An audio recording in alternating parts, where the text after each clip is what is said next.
Hey guys, welcome to part 2 of the scatter-based terrain making. If you haven't seen part 1, I advise you go check it out in this little thing that pops down.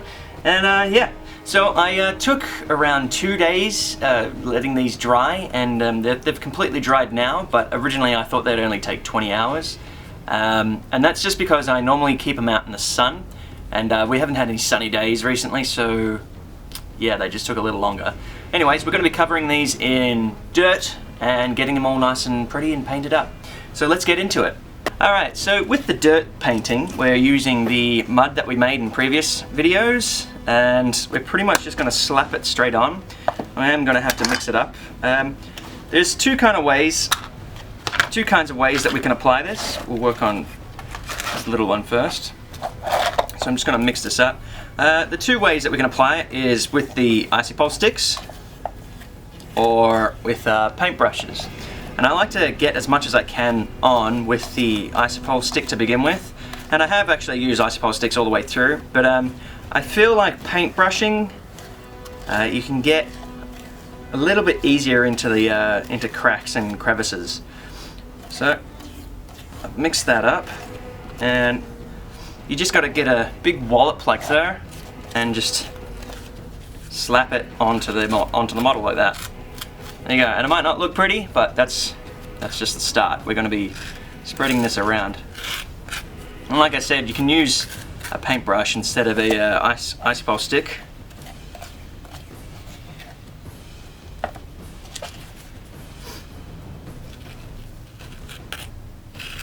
I like to get the icy-pole stick just to easily spread it around. But yeah, like I said, the crevices are really hard for the that to reach. So I've just got this shonky looking brush. I think it's still got some paint on it, but I'm just going to use this to push it around, and we can just easily do it like so. Now it's always good to have, if you've got another model, try to keep it underneath your workspace, so if anything drops you can just catch it with the other model. That might seem a little silly, but you'll see if it does happen. Now we also want to go all the way over the edges here, like so, because I don't want to have that black exposed foam board. You can totally keep it there if you want, but it's just my preference. I like to have the mud all the way to the edge. And we are going over the rocks because we're going to be painting the rocks like a grey, so the mud won't look, the rocks won't look muddy by the time we're done. And we also want to make sure that the application is thin. Oh, just dropped a bit on my hand. We want to make sure that it's thin, but not thin enough to like expose the plaster, so it's not white. This is why I like to use this, because I can apply it thick and just brush it until it's nice and rocky looking. This is the first time I've actually used the brush on this, because I thought it might be easier, and it definitely is easier at spreading the into the crevices, but it also seems to push a lot of the mud to expose the plaster. So there's a little learning thing I just did. And like I said, the thinner you apply this, the more bumpier it's going to be. And that's what we want, because we want the stones to be really exposed. Or we want it to look like mud. And the stones are already exposed, but we want the mud to look stony and lumpy. But you can see I'm pretty much just using the base here to catch all the crap that is falling off. I've even just used this brush as a, you can just rest it there because I'm going to be putting that stuff on there anyway.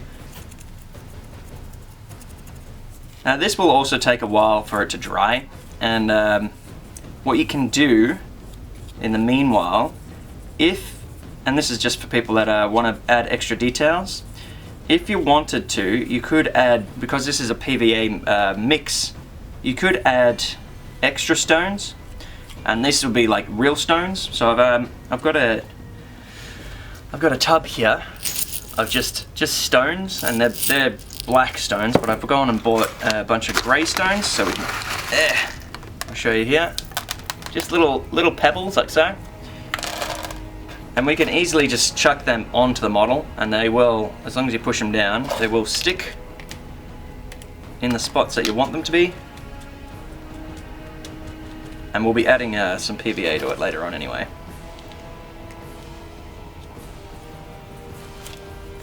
So, as you can see, I've just chucked a couple stones on there, and that's just for some extra details. I'm pretty happy with how that's looking. Now I'm going to work on the other ones, and I'll just do a quick fast motion.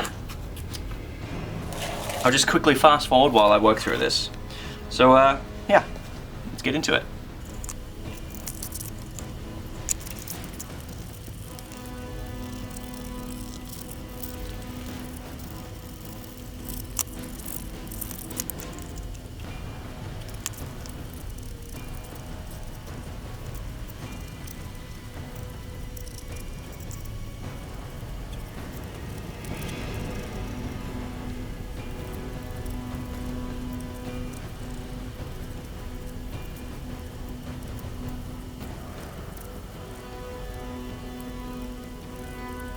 Alright, so we've just magically transported to the next day. I let these set overnight, and yeah, let's get into painting these. So I'm going to be using these three colours right here. It's basically just a dark grey, a light grey, and a white. And the colours are Skaven Blight, Dawnstone, and the White Scar. I'm going to be using the Skaven Blight undertones for the stones themselves. You could paint these really any colour you like. You could leave them like this if you wanted to leave them muddy, but I like to get them grey just to match my other terrain. Alright, so let's get into it.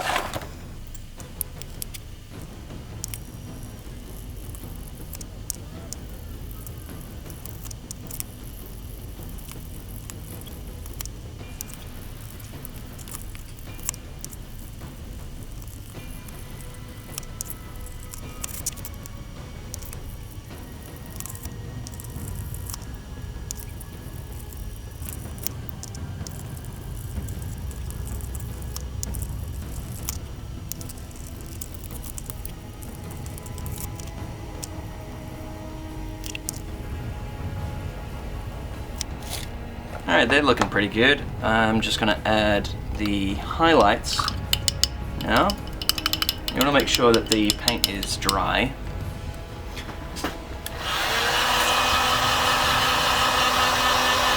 So I'm just using the heat gun to speed up the drying process just a little bit. Alright, now we're going to dry brush some of the lighter Dawnstone colour. We'll see how that turns out.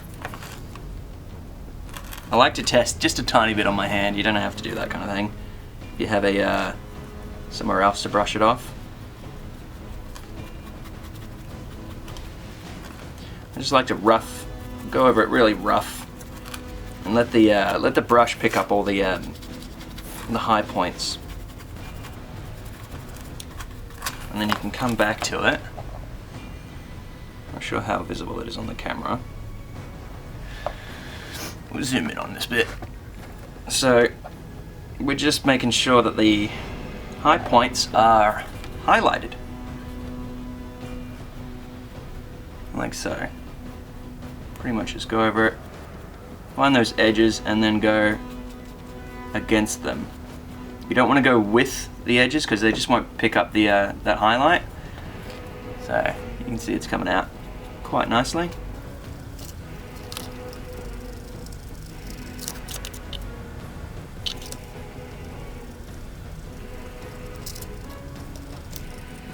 You can even go over some of the stones that you've glued down if you have glued down any.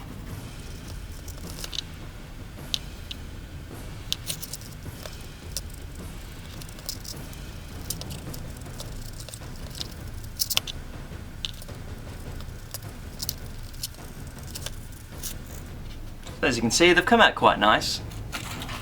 And I've just done the first layer of highlight. Now with the white, I'll go and paint the other ones in a bit. With the white, this is like the extreme highlights, so you don't want to apply this everywhere. You just want to put this in very minimal spots, and you want to apply it very very lightly. So this would be like the peaks of points, like this bit here.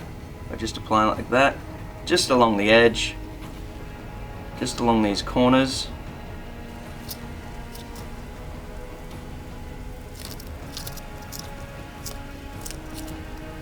You can see it comes out quite nice. You can compare the two right there.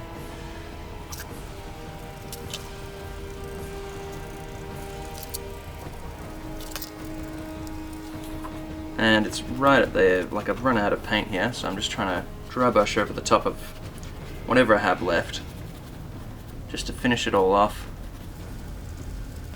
And there we have it. Oh, I did that all off camera. So I've just used the little bit that I had left, and I've gone into all those little bits. Like in here, I've just gone around pretty much, just really roughly brushed off the rest of the white and the grey that was still on the brush. Yeah, so let's get on to getting some static grass onto this, and I'll do the other ones off camera so we can get through this real quick. I'm liking the look of it. Now when you do the static grass, there's one thing that you have to make sure of, that this is actually dry, because when we apply the static grass, the grass will tend to stick to the paint. I mean, if you're working one after the other, it's more or less going to happen no matter what, but we'll see what we can do. Once it's dry, you can just pull off the grass, so it's not that big a worry. It just it makes it kind of look a little messy when you're doing it. All right, let's get into it. Okay, so now that we have all those painted up, it's time to apply some PVA. Now I'm just going to be pretty, what's the term, liberally applying this. Yeah. As you can see, I just want to have it on the outer edges, just like so. Oh, doesn't matter if you miss some bits. Just like that. That's where I want to do to begin with. And with an icy pole stick or a paintbrush, whichever one you prefer, just spread it around. And you want to get it to the edges, unless you want to have the dirt on the edges. I want to have grass on my edges, so.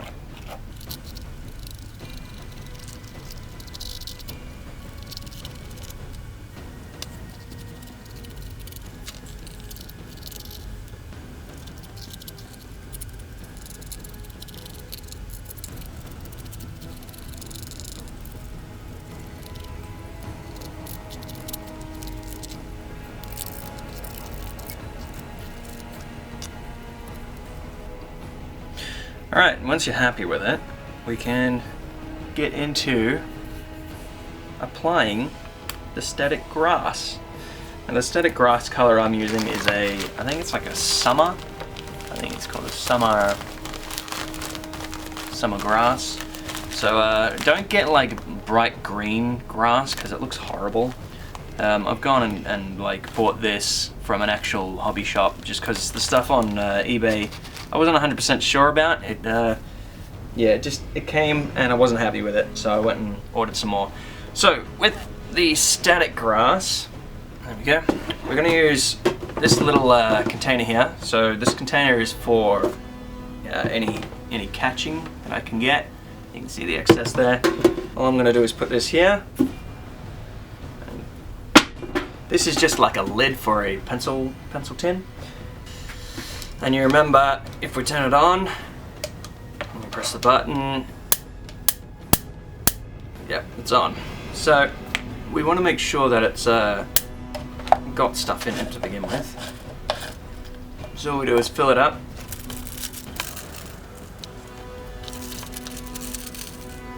That'll be enough. Close the lid. And then with this end, make sure it's still on, we just connect it to the metal, like so,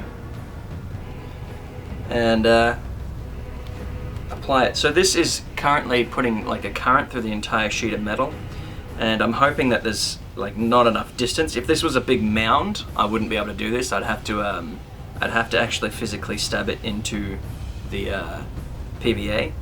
But I'm hoping that there's enough distance that this will work. Otherwise, I'll go to stabbing it with a pin. And all we do is hold the button down and run it over the top of it. Give it a little bit of a shake. And the closer you are to it, the more effective it'll be. And some bits, like that middle bit, I'm not going to be able to get to very well. I just need to bring this over here.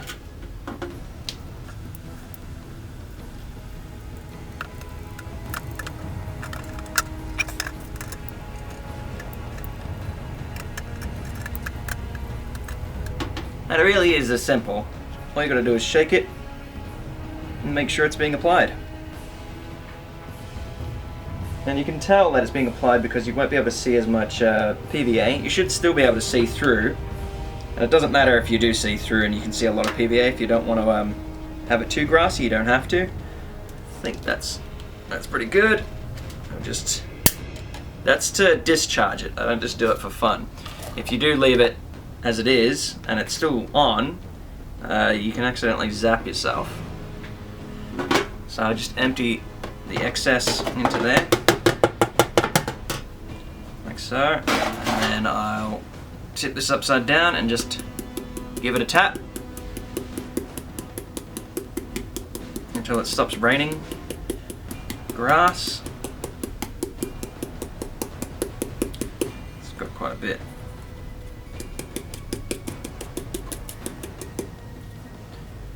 And yeah, in the middle it's a bit, it's not all the way done there, but I'm pretty happy with the rest of it.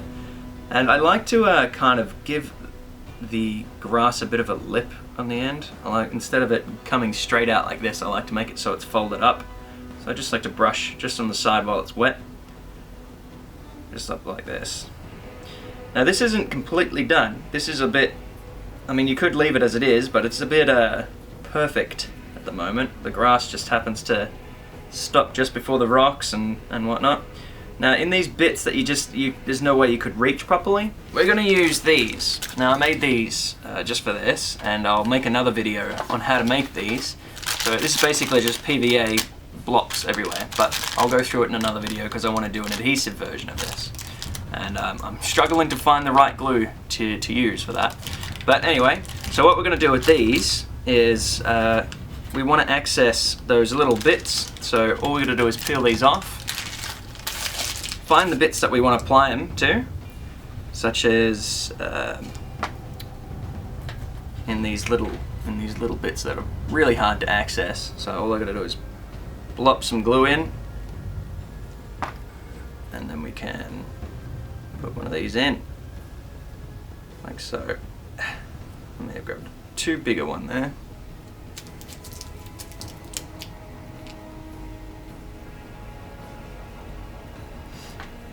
And you can do that all over the thing.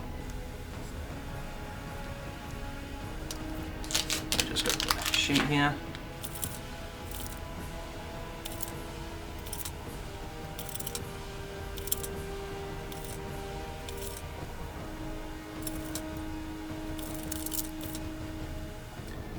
May have used a bit too big blops in these things, but we learn.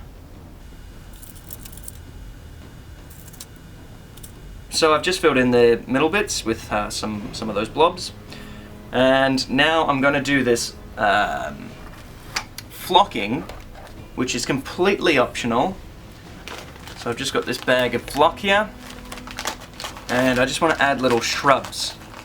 So almost the exact same way we just applied the grass sheet here. The same kind of thing. I'll just grab a little bit like this. So this is just flock. If I rip it up into little bits, I want to apply some little bushes, maybe something coming up here. Oh, I wouldn't mind actually having some grass on these rocks, to be honest. I think I'll do that. Well, just some layers of grass. And you can see how easy it is. Once you've got the stuff, you can just do whatever you want. And from the start, we never really planned out this rock. It's completely just kind of what we have on hand and what we really feel like making at the time. There we go. And you can see there's quite a lot of white bits around, but once it's dried, you won't be able to see that kind of the glue. Alright, so I'm just going to add some bushes, same kind of thing. And this is your chance really to hide any screw-ups that you've got. So you got to look around and see if you've got any bits that you're not really happy with and you want to cover up, because this is really the main opportunity that you have. Now I want to kind of have a bit of a thing going on here on the inside. Alright, so now I just grab these, make sure they're small so they can absorb some of the PVA, because if they're too big, they'll end up just falling off once they're dried. I'm putting it on the inside of the ridge you can see there, so it looks like it's climbing the rock. And yeah, like I said, using little bits and just applying them where I want and where I put the glue.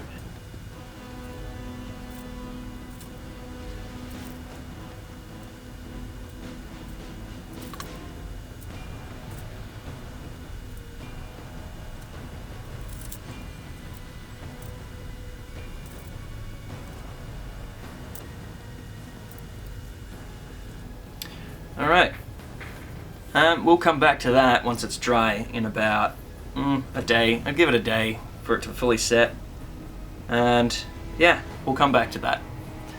And we'll work on the other ones while this is drying.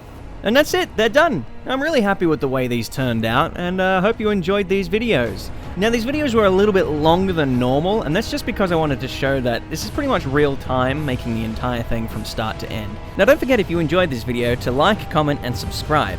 And maybe share it with a friend who might be interested. And also consider supporting me on Patreon with a couple dollars per video. Anyways, thanks for stopping by, and I'll catch you around.